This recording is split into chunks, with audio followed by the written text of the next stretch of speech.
Unraveling of trust. My heart clenched, constricting like a fist around a fragile bird, as I stumbled upon the contents of Anna's handbag: condoms, lubricant. A stark, jarring contrast to the gentle bouquet of lilies I held in my hand, intended for a romantic surprise. A fog of suspicion descended, shrouding the memories of our shared laughter and whispered promises. My meticulously built world of love and trust, a world where we had both introduced our children to each other, seemed to crumble around me. I was adrift, unable to grasp the reality of this newfound darkness. I'm Edgar, 25 years old, a medical resident on the cusp of becoming a doctor after years of tireless study. My life had been a whirlwind of hectic schedules and relentless ambition, but beneath the surface, everything felt solid, predictable, or so I thought. Anna, my fiancée, was a meticulous accountant, 27 years old, a woman I trusted implicitly. We had been together for 8 months, a whirlwind romance that had blossomed into the promise of a future together, a future that included the delicate intertwining of our families.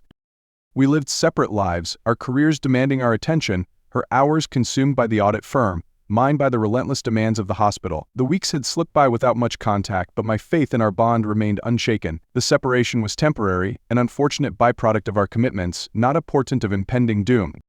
The holidays were looming, and with my hectic schedule, I barely had time to connect with Anna. Long shifts and unexpected emergencies left me exhausted, craving nothing more than the comfort of my bed. Our communication was limited to a handful of text messages, but I reassured myself that everything was all right. The quiet was simply a reflection of our hectic lives. I was diligently working, trying to finish all my outstanding tasks and clear my calendar for the holiday season. I had already envisioned a small, romantic getaway for us, a weekend escape to rekindle the spark that had dimmed during our brief separation. I imagined Anna's smile as I presented her with a bouquet of her favorite lilies, and the sweet comfort of our embrace as we rediscovered the warmth of our bond. Finally, after a marathon of sleepless nights and relentless deadlines, I had earned a brief respite. I had a moment to breathe, to allow myself the luxury of anticipation. With a joyful skip in my step, I purchased a beautiful bouquet of lilies and headed to Anna's apartment, excited to deliver my surprise and rekindle the flame that had been flickering in the distance. As I stood at her doorstep, a wave of trepidation mingled with a touch of nervous excitement. The door opened, and there she stood, Anna, radiant and beautiful, a vision in a simple dress that highlighted her porcelain skin and cascading curls. She was a masterpiece, her beauty almost startling, leaving me wondering if she sensed my arrival. If she had somehow known, I dismissed the thought, attributing it to the flutter in my own chest. "I have a surprise for you," I said, my voice warm with affection as I extended the lilies towards her. She smiled, accepting the bouquet, but her perfect appearance lingered, a question mark in the back of my mind. I quickly brushed it aside, eager to focus on the evening ahead. "Dinner?" I asked, hoping for a shared evening of laughter and whispered promises. Anna readily agreed, and I gently took her hand, leading her to the car. We drove to our usual restaurant, a place steeped in the echoes of our shared past, a haven for countless intimate dinners. I instinctively ordered her usual, a chicken breast salad with peanut dressing, a perfect match for her healthy lifestyle, as she always called it. I added a few light dishes, mindful of her calorie restrictions, ensuring a satisfying meal that wouldn't disrupt her meticulous regimen. But the unexpected occurred as the food arrived. Anna gazed at her salad, her smile faltering. "I've actually stopped following that diet," she explained, pushing the plate away with a graceful gesture. "Besides, peanuts give me a rash now." My eyebrows shot up, my heart skipping a beat. "Peanuts? You're allergic?" "When did that happen?" I exclaimed, certain this was a new development. She had never had any issues with them before. Anna simply shrugged, a faint smile playing on her lips. "Recently. I guess my body's changing." Her answer triggered a realization. This wasn't just a dietary change. It felt as if Anna herself had transformed before my very eyes. She seemed fuller, a little rounder, a subtle shift in her physique that I hadn't noticed before. It explained the disquiet I'd felt as she stood before me, so flawlessly beautiful yet somehow different. My mind raced. What had happened? How could she have changed so drastically? In just a few weeks of separation, not only had her diet changed, but her body, her habits, everything seemed to have taken on a new, unfamiliar shape. I tried to quell the growing unease, assuring myself that work and life could indeed change people. I quickly ordered something different for Anna, a light and flavorful grilled fish with steamed vegetables, a delicate choice that wouldn't trigger any allergies. As we dined, our conversation flowed as always, our laughter echoing through the restaurant. There were moments when Anna felt like the woman I knew, the woman I loved. But then there were other moments, subtle shifts in her behavior, that left me with a knot of confusion in my stomach. What bothered me most was Anna's repeated habit of pausing mid-bite to check her reflection in the mirror. Each time, she meticulously inspected her lips, scrutinizing for any smudging of her lipstick. then meticulously reapplying a fresh coat. The act broke the flow of our dinner, a stark contrast to her previous indifference towards her appearance during meals. I sat in silence, attempting to mask my discomfort. I longed to speak, to ask why she felt the need to constantly check her lipstick, but I feared ruining the carefully constructed atmosphere of our date. We had been apart for too long, and I didn't want a careless word to shatter the delicate balance we had finally reestablished. Instead of speaking, I simply smiled, nodding along to her stories, while a gnawing unease continued to grow within me. I tried to convince myself that I was overreacting, that these changes were trivial, just a natural evolution of our shared journey. It took Anna a surprisingly long time to finish her meal. I tried to maintain my patience, but the discomfort in my stomach grew with each passing moment. Still, I masked my unease with a smile. After she finally set her fork down, I signaled the waiter for the check, ready to leave. As we stepped out of the restaurant, I opened the car door for her as always, a gesture of courtesy that had become second nature. As she settled into the seat, I turned to her, a warm smile on my face. Where to next?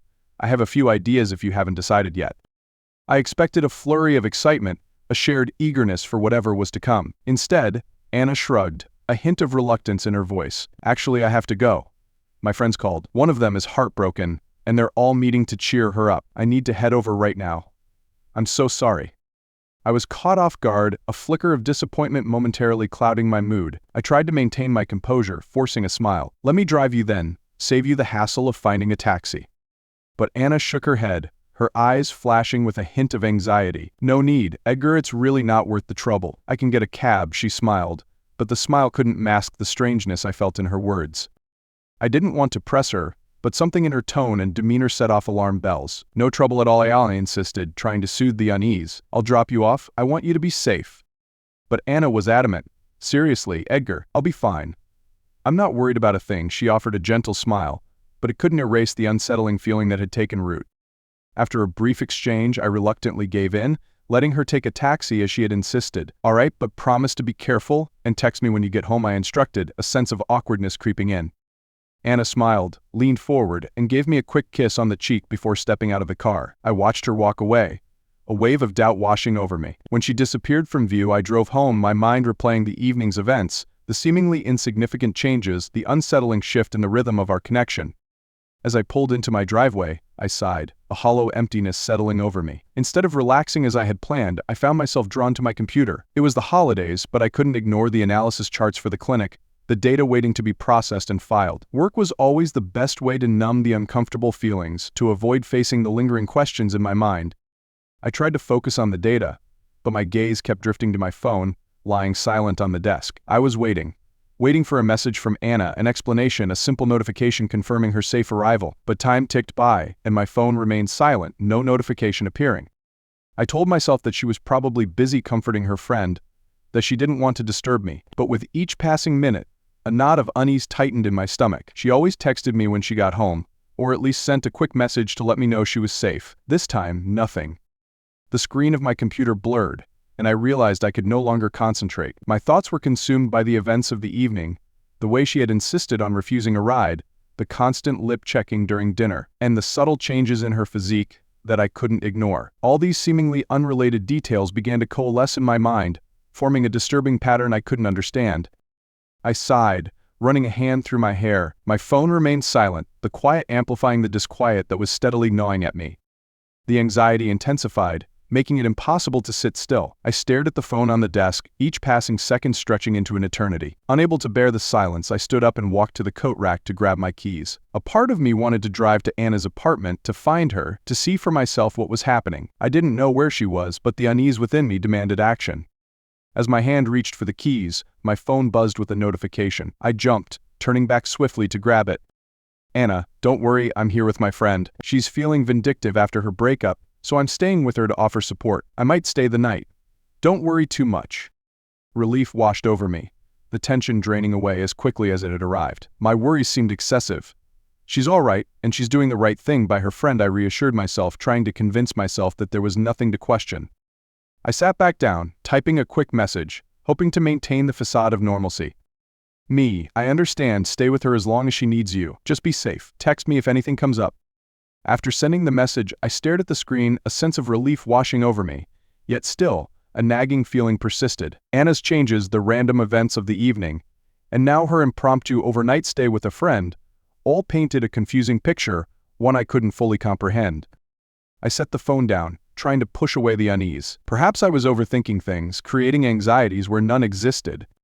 The next morning, after a sleepless night, I decided to drop by Anna's apartment. I assumed she would be away, having spent the night comforting her friend. But when I arrived, the door was open. I was surprised but quickly calmed when I saw Anna stepping out, a gentle smile on her face. "I came back early, my friend is feeling better now," she explained, gesturing for me to come in. I entered the familiar living room, settling into a plush armchair. Anna went into the kitchen, grabbing some snacks and brewing tea, placing them on the coffee table in front of me before turning to leave. "Stay here, I'll be right back. Just need a quick shower," she said before disappearing into the bathroom. I sat in the quiet, letting my thoughts drift. My relaxation was shattered by the sharp ring of the doorbell. I stood up, ready to answer it, and found a delivery driver standing on the doorstep, a package in hand. "Hello, this is for Anna, would you mind signing for it?" he asked politely. Without thinking much, I agreed to sign, but the driver's pen was out of ink. "Excuse me, my pen is out. Would you mind finding me another one?" he asked, his tone apologetic. I nodded, turning to search for a spare pen. As I was rummaging through the apartment, my eye caught sight of Anna's handbag on the table. "There's bound to be a pen in there," I thought, quickly opening it. Inside, I discovered a small pouch resembling a pencil case. I opened it, expecting to find a pen, but what I found stopped my heart. Inside, nestled amidst the soft fabric, were condoms and lubricant. I froze, my eyes locked on those items. We never used condoms. Lubricant was unheard of in our relationship. My body stiffened, my mind reeling with questions. Why? Condoms? Lubricant? Who was she using them with? And why were they here, in her handbag, readily available? My heart hammered in my chest, my breath catching in my throat. I stared at those objects, a wave of horror washing over me. I stood there, frozen, my gaze fixed on the pouch. A torrent of questions flooded my mind, crashing over me, leaving me disoriented, lost in the fog of disbelief. Time seemed to stand still, the world around me fading into a hazy, surreal backdrop until... "Sir, are you still there?" The delivery driver's voice, a sharp, jarring reminder of the reality I had momentarily escaped, snapped me back to the present. I jumped, my hand still clutching the small pouch, quickly shoving it back into Anna's handbag as if it were nothing. I'm sorry," I stammered, my mind still reeling. In a moment of panic, I remembered the hospital stamp in my pocket, a constant companion for all my official errands. I pulled it out, pressing it firmly onto the delivery confirmation slip. The driver gratefully accepted the signed slip and headed back to his van. The door closed behind him, but I remained rooted in place, clutching the delivered package, unsure of how long I had stood there, my mind consumed by the unsettling realization of what I had just witnessed. I stood there, my thoughts spiraling out of control, haunted by the image of the condoms and lubricant. The questions wouldn't be silenced, a relentless tide of suspicion and pain. Why, I whispered, the dread rising like a storm within me. Anna and I had never used these things, so, for whom were they intended? I looked at the package in my hand, the reality of the situation sinking in with a chilling finality. My world felt as if it was tilting on its axis, ready to shatter into 1,000 pieces. Doubt, like a creeping vine, began to choke the last vestige of trust I had for her. Before long, Anna emerged from the bathroom, her hair damp and cascading over her shoulders, a towel in her hand. She had changed into fresh clothes, radiating an air of effortless beauty and composure, as if nothing was amiss. "Edgar, what are you doing standing there?" she asked, her voice gentle, innocent. I mumbled a response, struggling to maintain my composure. "Oh, the delivery arrived. I signed for it for you." I handed her the package, but inside a tempest raged. The questions pressed upon me, the doubt and pain gnawing at my heart. I wasn't sure if I should confront her now, but the oppressive weight of my discovery, the raw truth I had witnessed, forced my hand. I couldn't tolerate the silence, the secrets any longer. I took a deep breath, forcing myself to remain calm, and spoke, my voice direct and firm. "Anna, I just saw a small pouch in your handbag, with condoms and lubricant. We never use those things. Can you explain this to me?" Anna paused, a momentary flicker of surprise flashing across her face, before quickly masking it with a dismissive smile. "Oh, it's old. From before we started dating. I forgot it was in there." She offered a light laugh, attempting to appear nonchalant, but her eyes held a hint of discomfort. I stood there, feeling a sharp pang in my chest. Her explanation wasn't convincing. The handbag I had found the pouch in was one she carried daily, a constant companion in her everyday life. There was no reason she wouldn't know what was inside if it was truly old, a relic from a forgotten past. I met her gaze, the cold knot of suspicion tightening in my stomach. "Anna, if it's so old, why are you carrying it around in your everyday bag? We've been together for 8 months, and you haven't mentioned it once. What are you hiding from me?" Anna's cheeks flushed, but she remained resolute in her denial. "Edgar, you're reading too much into it. It's just a simple oversight. There's nothing to see here." I couldn't believe her anymore. She was lying, and the truth was beginning to unravel, revealing the ugly tapestry of deception beneath the surface. Why had she insisted on a monogamous relationship if she was going to see other people? Why had she betrayed me, especially when we were trying to unite our families? I didn't understand. As I stared at her, my heart filled with suspicion and a sharp, icy pain, my phone buzzed, breaking the tense silence. I checked the screen, seeing an incoming call from the hospital. Without hesitation, I answered. "Edgar, we have an emergency surgery." The chief of surgery's voice crackled through the phone, his tone laced with urgency. "The patient was just brought in, critical condition, needs immediate surgery. We've tried contacting other doctors, but they're all on holiday. You're the only one close by. We really need you to assist." I gripped the phone tightly, trying to regulate my breathing. The swirling thoughts about Anna, about the revelations I had just uncovered, were instantly pushed aside. I knew I had no choice. My duty, my profession, the life of a patient, these were my priorities. I glanced at Anna, noticing a fleeting flicker of relief cross her face, as if she felt this interruption would give her a temporary reprieve from the inevitable confrontation. But I kept my voice steady and cold. "This isn't over. Anna, when I get back, we'll talk. This isn't done." Without waiting for her response, I turned and strode towards the door. The questions remained unanswered, a lingering ache in my heart, but duty called, and I had to leave the darkness behind, for now. I rushed out the door, got into my car, and started the engine, a sense of urgency driving me forward. The car sped away from the apartment, heading toward the hospital. As I arrived, I didn't hesitate, rushing to the changing rooms to slip into my pristine white surgeon's garb. The sound of the fabric rustling, the stark whiteness enveloping me, provided a sense of professionalism and focus. In this moment, I wasn't Edgar, the hurt and confused man, but a doctor on a mission to save a life. I took a deep breath, stepping into the operating room, pushing aside all personal thoughts, prepared for the battle that awaited me on the surgical table. After hours of tension in the operating room, we finally made progress. The patient had stabilized, the vital signs returning to normalcy. Exhaustion settled over me, but mingled with it was a sense of relief and a hint of pride. The chief of surgery approached, placing a hand on my shoulder, a broad smile on his face. "You did well, Edgar, keep this up, and you'll be one of the best surgeons in the hospital in no time." I offered a weary smile, thanking him for the encouragement. But inside, my mind was replaying the events of the morning, the images of Anna's handbag, the condoms, and the lubricant. My hands trembled slightly, still recovering from the stress of the surgery, but my mind couldn't shake the unsettling images. Leaving the operating room, I made my way to the doctor's lounge. The surgery was complete, but I knew I couldn't leave just yet. The patient still needed monitoring, and it was best to err on the side of caution. I settled into a chair, reaching for my phone, hoping for a text or a call from Anna. The screen remained blank. No call, no message. With each passing moment, the silence felt more like a cruel mockery, a reminder of her indifference. I had confronted her this morning, but she had given no indication of wanting to acknowledge it. She didn't seem to care about my situation, not even sending a simple message to check in. I bit my lip, trying to quell the frustration bubbling within me. I couldn't bear the silence any longer. I quickly typed a message. "The surgery is stable for now. When you have a moment, send me a message." I put the phone back on the table, trying to maintain my composure. I opened my laptop and began reviewing the patient's medical records, attempting to keep my mind occupied. But the words on the screen blurred before my eyes. My mind wasn't focused on the case, it was still preoccupied with Anna, with the unanswered questions, the unexplained events.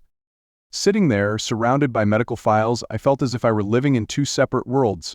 One defined by my responsibility and dedication to the art of healing, the other shrouded in suspicion, betrayal, and the raw pain of shattered trust. It wasn't until the early hours of the morning, after a long night of anticipation, that my phone buzzed with a new notification. I clicked on it, revealing a short message from Anna: "Congrats on a successful surgery." That was it. A simple, emotionless congratulatory message, no mention of our confrontation, no explanation for the silence that had enveloped us all night. My heart sank.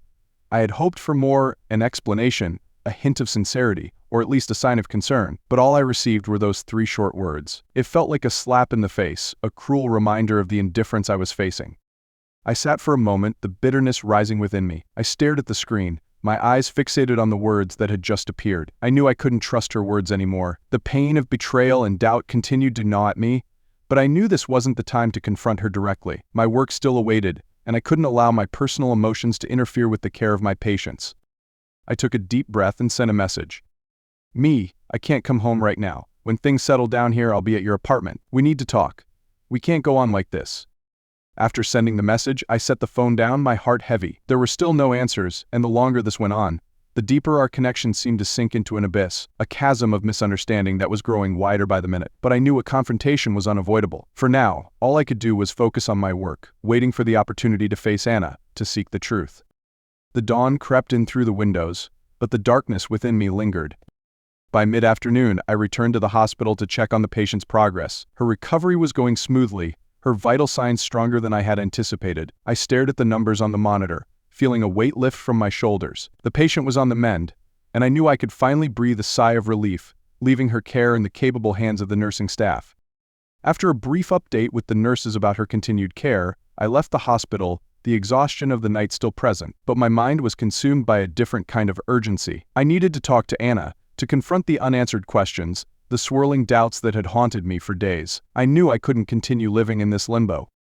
I quickly got into my car and drove to Anna's apartment. On the drive, my mind raced, playing out different scenarios. What if she continued to deny everything? What if the truth was the horrifying reality I feared? Could I face it? These questions consumed me, forcing me to regulate my breathing, to maintain my composure. I had made up my mind.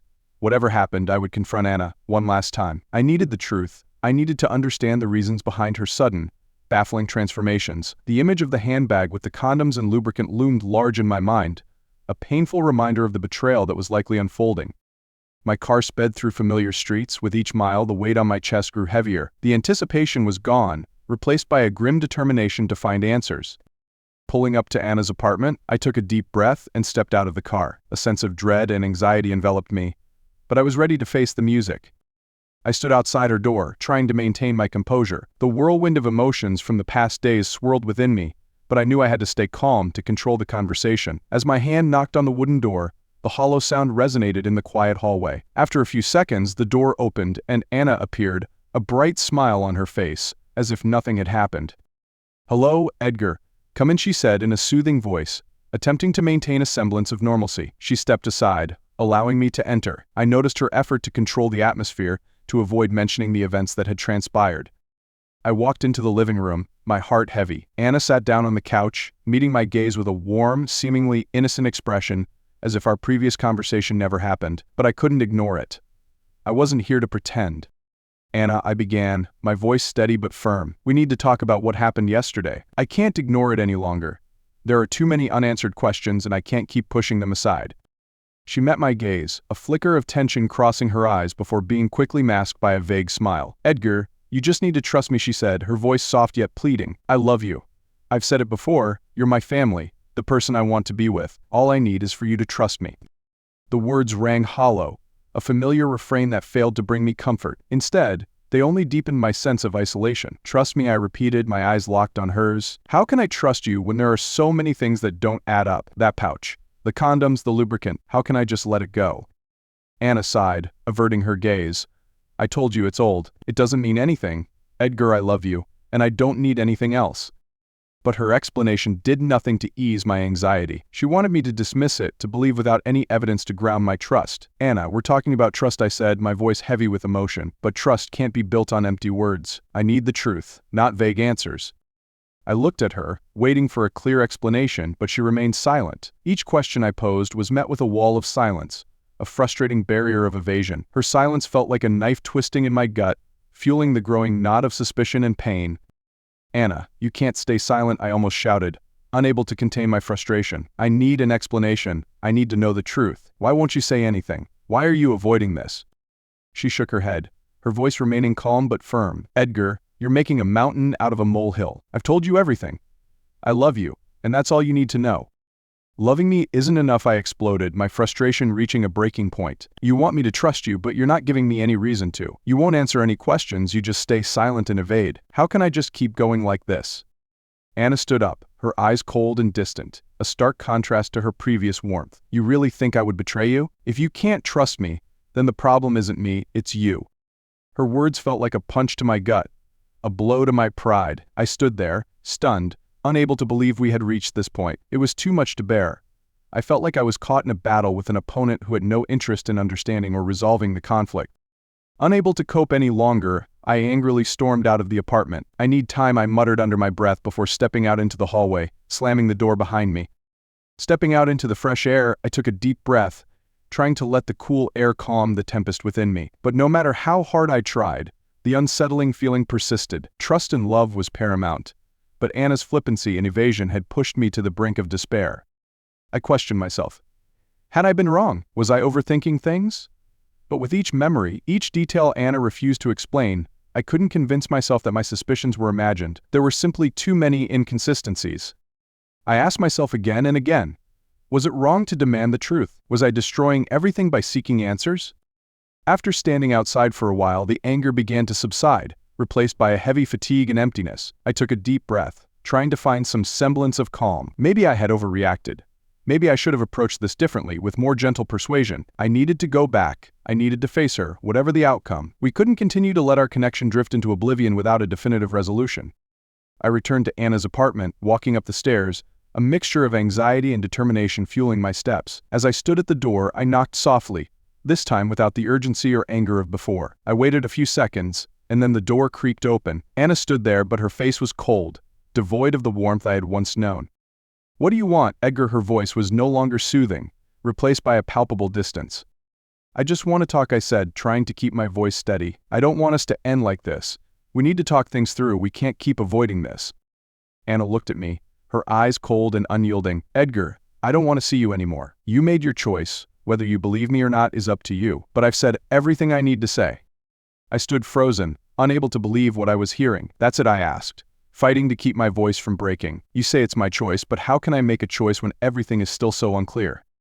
Anna shrugged, her eyes avoiding mine. "There are things you don't need to know. Sometimes trust is enough. If you can't do that, I can't help you."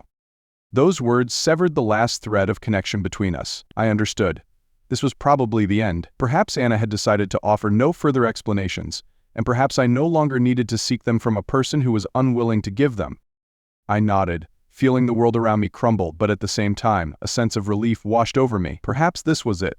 Perhaps this was the best course of action. I turned and walked away, without looking back, knowing that our relationship had officially ended. The end. Or so I thought. After a few weeks of radio silence, I began to accept that our connection was truly over. But one day, while I was working at the hospital, something unexpected happened. Anna unexpectedly showed up at the hospital, not to see me, but for a far more serious reason. She was experiencing health issues, and she had a feeling it might be related to a sexually transmitted infection, specifically, chlamydia. I had no idea she was at the hospital. While I was busy with other patients, a different doctor saw her and offered her a consultation, but things quickly became more complicated when this doctor learned that she was my fiancé. Without saying anything explicitly, he couldn't help but make the connection, understanding the gravity of the situation. After a series of tests, the results confirmed the worst. Anna had chlamydia. It was undeniable evidence that she had been sexually active with someone else during our time together. My shift ended, and I was about to take a break when the doctor who had seen Anna approached me in the lounge. He sat down beside me, looking hesitant before speaking. "Edgar, there's something I think you should know about Anna." I was caught off guard, unsure of what was happening. "Anna, what's wrong?" He sighed, the discomfort evident in his expression. "Anna came in today. She wasn't feeling well, and after some tests, it turned out she has chlamydia." He paused, waiting for my reaction. Those words were like a thunderclap, striking me with a force that left me breathless. I felt my blood rushing to my face, my heart pounding in my chest, my body stiffening. I couldn't believe what I was hearing. "Chlamydia," I repeated, my voice thick with shock. I couldn't finish the sentence. My head was spinning, questions flooding my mind without answers. Why did she have this? If she had chlamydia, it could only mean one thing: she had been with someone else while we were together. I remembered my suspicions, the unanswered questions, and now they had a horrifying clarity. The doctor placed a hand on my shoulder, a gesture of comfort, but nothing could alleviate the pain that was consuming me. I stared straight ahead, the weight of betrayal and shock pressing down on my chest. Everything had shattered, and there was no way to put it back together. After the initial shock of learning about Anna's chlamydia, I thought I was ready for anything. But a few days later, a devastating rumor about her began to spread, and this time it wasn't just between us. I'm not sure how these details emerged, but they spread like wildfire on social media. It was said that Anna hadn't only betrayed me, but that she had a past as a nightclub escort, working as a prostitute. The rumors were accompanied by blurry photos, images showing Anna with clients, seated at lavish parties with men, their faces blurred, their identities hidden. There were pictures of her leaving dimly lit establishments, radiating a seductive allure I had never witnessed before. I stared at the screen of my phone, reading the vicious comments, examining the photos, feeling as if each image was a knife piercing my heart. The truth about chlamydia had been devastating, but this, the online revelation of her hidden past, was a blow that left me shattered. "No way," I whispered, but I couldn't tear my eyes away from the screen. My body felt frozen. I desperately wanted to believe it was all just a cruel hoax, but the images were too real. The people online seemed to know too much about Anna, from her name to intimate details that only someone close to her would know. I was numb. Everything about Anna, the woman I thought I knew, the woman I loved deeply, the woman I was ready to build a life with, had crumbled into shards of broken glass, impossible to reassemble. Betrayal was hard enough, but the discovery of this hidden, twisted past was a shock that surpassed my imagination. How could I have been with her for 8 months and not noticed anything? Every encounter, every shared laugh, every moment we had spent together, even the moment we had introduced our children to each other, were they all part of a carefully crafted deception? Just how deeply had I been tricked? I sat there, my hand clutching my phone, speechless. A whirlwind of emotions, anger, pain, and utter bewilderment swirled within me. It wasn't just the betrayal, but the calculated deceit, the years of lies that Anna had woven around me. The truth, it seemed, was far more sinister than anything I could have imagined. How could I have been so blind? Had I been so blinded by love that I had missed the obvious signs? The subtle shifts in her demeanor, the veiled anxieties, the unspoken secrets. I had trusted her implicitly, built a future around her, and now I was left with nothing but shattered remnants of a life that never truly existed. Lost in a vortex of confusion, I didn't know where to turn, what to do, or how to face this overwhelming reality. The situation with Anna only grew worse. After the rumors of her prostitution spread, the police initiated an investigation. They discovered that the whispers were not just rumors, but a reflection of a large-scale prostitution ring that Anna was deeply involved in. She, along with others in the ring, was arrested. I was in disbelief. Just a few months ago, we were discussing our future, planning our family, professing our love. Now, it felt like a never-ending nightmare. One day, as I was finishing my shift at the hospital, my phone buzzed. It was the police. They said that Anna had requested a final meeting with me before she was transferred to prison for processing. I wasn't sure if I should go, but a part of me felt compelled, a need to look into her eyes, to finally receive some answers, some closure for the pain that consumed me. I arrived at the police station, feeling as if I were carrying a heavy weight on my chest. The interrogation room where Anna was being held was cold and sterile, a stark contrast to the warmth of our shared memories. When I entered, she was already seated, looking more composed than I expected. There was no panic, no remorse, just a strange stillness that enveloped her. She met my gaze, but her eyes held no sorrow, no apology, nothing but a quiet detachment. "Thank you for coming," she began, her voice soft but unfamiliar, as if we had never been anything to each other. "I'm not sorry, Edgar. Everything I did, the choices I made, I chose them. But there's something I need you to do." I stood there, completely empty. My questions, my anger, my pain, they were all just echoes within me. I couldn't speak, I could only stare at her, as if the woman before me was a stranger. Anna continued, a flicker of what seemed to be concern crossing her eyes, "But it wasn't for me. I just want you to take care of my children. They're innocent, and you know that. Look after them, Edgar, no matter what happens." I felt as if a part of me had been ripped away. Was that all she wanted to say? No explanation, no apology for what she had done to me, to the life we had dreamed of. Anna didn't seem to care about her betrayal. All she cared about were her children. I nodded, my throat constricting, unable to form words. Anna offered a small, enigmatic smile. "Thank you," she whispered, before the police officers ushered me out of the room. I turned and walked away, a heavy weight settling on my chest, a mixture of confusion and despair. There was no closure to be found, no understanding, no acceptance. I left the police station, my heart empty, unable to decipher the emotions swirling within me, anger, pain, or simply hopelessness. Leaving the station, I knew that my life would never be the same. Anna had walked down a path with no return, and my responsibility now was not the wreckage of our shattered love, but a new beginning, a life with an innocent child, our child. I had to look after her, shield her from the darkness that had enveloped her mother. I drove to Anna's parents' house. They had called me earlier, asking me to collect our daughter, and I knew this wouldn't be an easy encounter. As I approached the front door, they were both standing there, their faces filled with guilt and exhaustion. They knew everything about Anna's downfall, the crime she had committed. It was something no parent could easily accept. Anna's father opened the door, looking older than I remembered. "We are so sorry, Edgar," he said, his voice heavy with sorrow. "We never imagined that our daughter would go down this path. There are no words except please forgive us, and whatever happens, think of the baby. She is innocent in all of this." Anna's mother stood beside him, tears streaming down her face. She didn't say much, but she clasped my hand, a a silent message of support in this difficult time. "You're a good man, Edgar, we know that. If you need anything at all, to help you take care of the baby, please don't hesitate to ask. No matter what happened, you are still part of this family." I didn't know what to say, so I simply nodded. "Thank you. I will take good care of her." They led me inside, where the baby slept soundly in her crib. Looking at her, a wave of emotion swept over me. Not anger or pain, but determination. She was innocent, a child who had no part in the adult mistakes that had unfolded around her. She deserved a better life, a brighter future, and I knew I had to be the one to provide that. I bent down, gently picking her up. She was still asleep, her eyes closed, her face a picture of innocence. I held her close, my resolve hardening. I would give her a happy life, a life far removed from the darkness Anna had chosen. Even though she had betrayed me, even though she had abandoned everything, I would not do the same to this child. She would grow up with love, with protection, with a family that may not be complete, but would offer unwavering care. Anna's parents walked me to the door, and as I was about to leave, her father said again, "Edgar, please don't hesitate to reach out. We will always be here, ready to help you and the baby, whenever you need us." I nodded, thanking them once more. Even though Anna had chosen a different path, I knew her parents still held respect and love for me, and they would be an essential part of my daughter's life. Holding my daughter in my arms, I felt a new responsibility settle upon me. My life was no longer defined by the pain of lost love, the uncertainties of betrayal. It was now about this precious little girl. I would teach her what is right and what is wrong. I would give her the happiness she deserved. Even without Anna by my side, I knew I could do this, not just for her, but for myself. Stepping out of Anna's parents' house, into the warm sunlight, I felt a sense of new beginnings. The pain of the past was beginning to fade, replaced by a determination to embrace a different future. I would dedicate my life to being a father, not to erase the mistakes of the past, but to build a brighter tomorrow, for my daughter and for myself.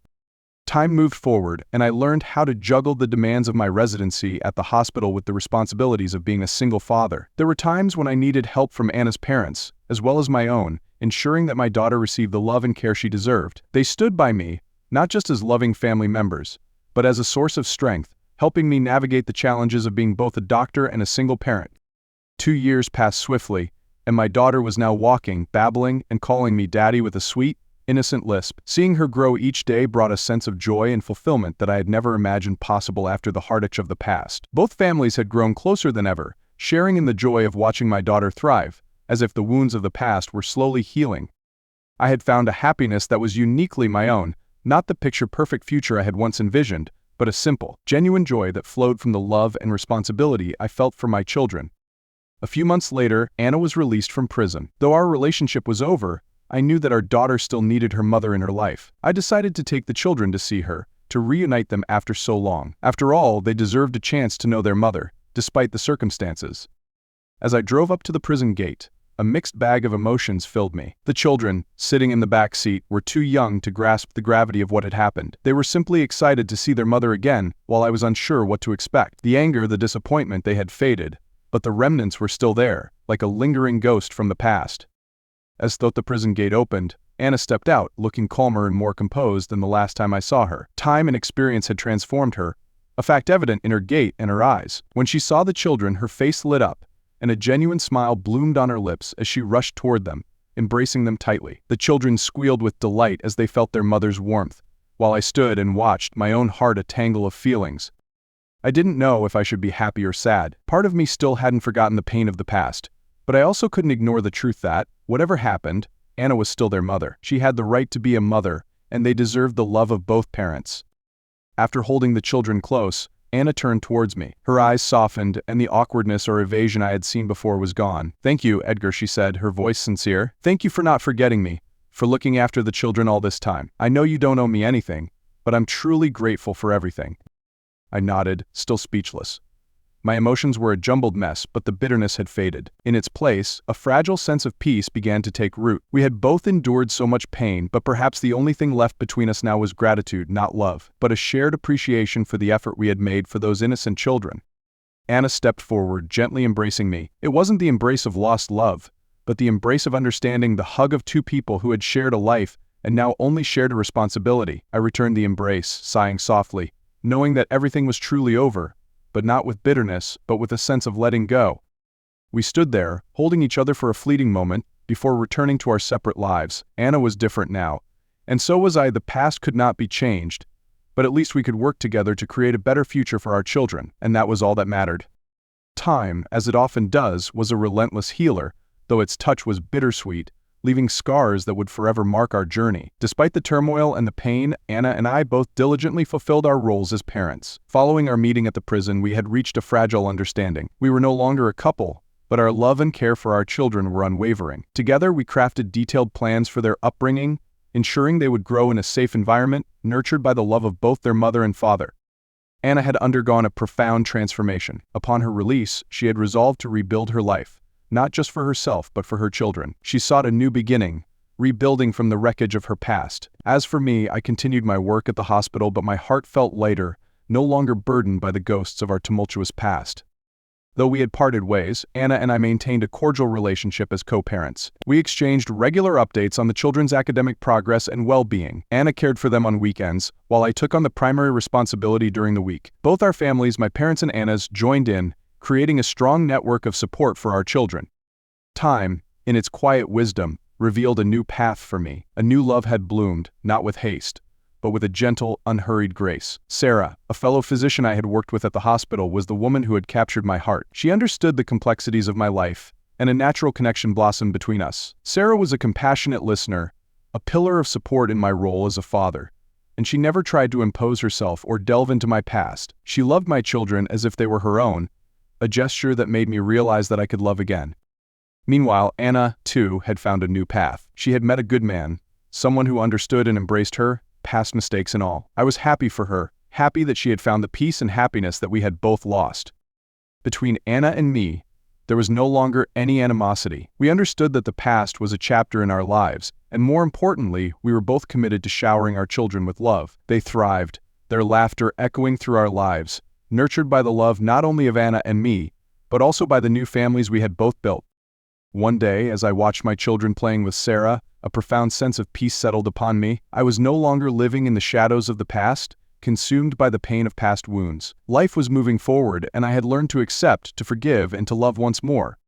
Though the path we had traveled with Anna had been fraught with pain and loss, we had finally found a way out to live with the responsibility of parenthood, while not relinquishing our right to love and happiness. I knew this was not only good for us, but for those innocent children, those souls who deserved a complete family, even if it came from two different sources.